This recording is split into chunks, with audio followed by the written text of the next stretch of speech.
If you like eating rice, then you probably have experienced something like this before. You made some rice for dinner, but you made a little bit too much and now you have some extra left on your hand.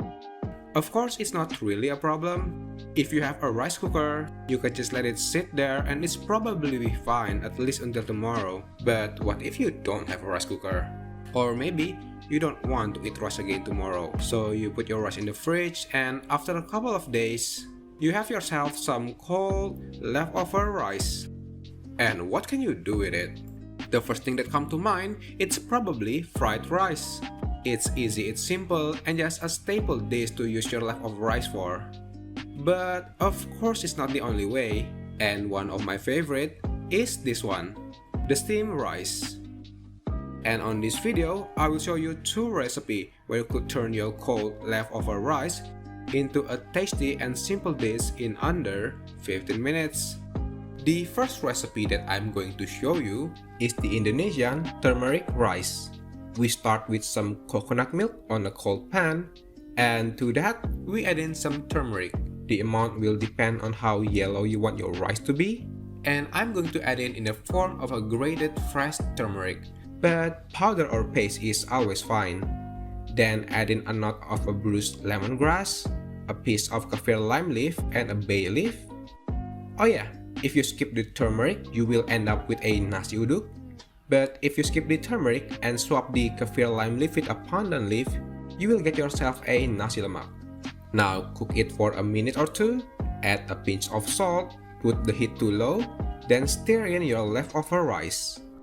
It might be a little bit hard to mix depending on how clumpy your rice are, but just make sure to not break the grain too much. It is better to undermix it rather than crushing your grains. When you are able to get a uniformish color on your rice, move it to your steamer, and I'm using a wok steamer here. And if you are doing the same, it is totally fine to not wash your wok after mixing the rice. Just add in some water to your wok and put the steamer on top. Steam it for at least 10 minutes. And if your rice are poorly mixed, you can try to stir it again after 5 minutes in the steamer, and it should be easier to handle by now. After 10 minutes, your turmeric rice is ready. Eat it with a side of tempeh and tofu, a little bit of sambal, and some fresh cucumber and Thai basil. The other recipe that I want to show you is the Hainanese rice-inspired rice bowl. For that, start with a tablespoon of oil, add in a clove of garlic, and a piece of ginger. Cook it on a medium heat. Oops, almost forgot the scallion here. When it starts to release its aroma, add in a splash of water, and season it with salt, chicken bouillon powder, and a knot of pandan leaf. Put in your rice, and I think I add a little bit too much water here.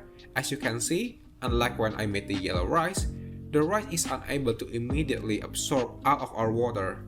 And for this dish, it is better to not have enough water rather than too much, because we don't want our rice to be mushy. Not enough water might mean it will need some extra time on the steamer, but at least we want enough with a baby food. I'm gonna add another pinch of salt and chicken bouillon powder to season the extra rice, and then I will put in a couple of thinly sliced Chinese sausage. Give it a mix, put your rice in the steamer, and steam it for 10 minutes. When the 10 minutes is up, scoop it to your bowl, maybe make yourself a fried egg, put it on top, a teaspoon of chili oil, and your Hainanese rice-inspired rice bowl is ready.